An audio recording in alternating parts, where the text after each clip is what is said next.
Hey guys, it's Pania. Thanks for watching my video. I just wanted to hop on and actually talk a little bit about how I got to creating this Suanne sweetheart tank top. At first I just wanted to make a tank top that looks really cute, but actually I really like the idea of this sweetheart kind of design that I've seen a lot. But anyways, I started off the centerpiece where you see the two breast pieces here. I made this part first, so I made two part actually, and then attach it at the center here, and then went into creating the chest piece here, and then that kind of hooks all the way to the back, so the shoulder strap. And the shoulder strap is not just two pieces, it's actually one gigantic piece that goes like that, and it connects all the way back to the front of the chest. So once I made the shoulder strap there, it went down and created this part under the breast here, which then kind of goes into the back here, and then I connected, or I kind of hooked the shoulder strap under this back piece here to kind of secure it down. Once I finished creating that, then I did this flowy part at the bottom here. There's one particular row here that it's really important to kind of help with the flowiness here, which is this row here where I did 2 double crochet in each of the stitches all the way around, and that really helps open up the bottom part here, because all the rows below after that are just 1 double crochet in each stitches all the way around, and that's how you get the flowy part here. For this tank top, I would say it's long enough to cover the front of my crotch, and also just kind of sits right under the butt.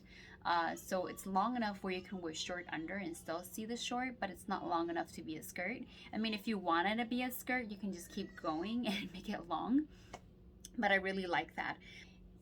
I also wanted to talk a little bit about the back piece here. On the mannequin here, it's kind of hard to tell, but if I wear it, you can see that the back part here, it does expose a lot of skin at the back, but it covers the front really well. So if you are like me and you don't like to expose the cleavage too much, then this is perfect, because it does go up a little higher and covers the cleavage here at the front here. And then also another thing is that this tank top, because it's crocheted, there's a lot of holes. You can see the skin under it. I'd recommend that if you're conservative like me, you would wear a bra under it, like a nude one or a white tank top, or even some nipple pads just to kind of cover up the nipple, because it's very see-through. But anyways, I have attached another clip of how I did the shoulder strap, to how I secure the shoulder strap down to the back piece of the tank top in the next clip here. So after I completed this part of the project here, I went in and put a couple of pins right here at the back of the tank top. This one is the first one I placed in, so this is the center of the whole back. So I just counted from way over here all the way to over there and find the middle place.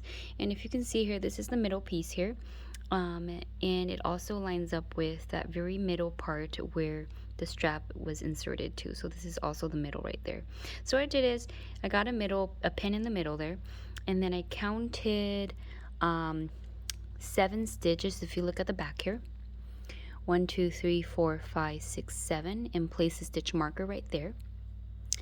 And then I counted 62 stitches from the beginning up here. This is my first stitch when I started the strap. Counted 62 all the way here, and place a stitch marker there so that I know where to connect this part. And as you can see on this side, I've already worked my 2 rows for that part around here so that we could attach the strap securely to the tank top, whereas this side I haven't worked on it yet. So and this side is the same thing exactly as the right side. So as you can see, I have not done the 2 rounds inside of the of this left armhole yet. So I just got the stitch marker here, but if you were to be done, it'll look like this on this side. So we got a stitch marker right on that side, and then if you count, see, 1 2 3 4, I also placed another marker here on the 4th stitch right next to the middle marker, and then from here counted, let's see here, 1, 2, 3, 4, about 4 stitches right here, and then attach it to that. So when I do crochet the inner part of the neck, I would make sure that these line together and secure that part there. And if you look down here, I also placed a couple of markers right here, so I knew how long this actually be placed here. I'm actually not going to do anything to this part. The main thing about the back here is making 2 rows to secure the strap here, 2 rows in the inner part of the neck to secure that strap, this part, and then 2 rows under here. So the important thing is that marker, that marker, that marker, and that marker. So we know exactly where we're going to do our 2 rows. I hope that you enjoy this video, and if you like my video, please like, comment, and subscribe. Follow me on Instagram and on Facebook. I also have a website that you can go in and watch the video on how to make some of my projects, and also the written pattern. So you can just look at the pattern and make it. So I don't have everything here videotaped of how I made this, but I did have the written pattern down. So if you have any questions, let me know. Thanks.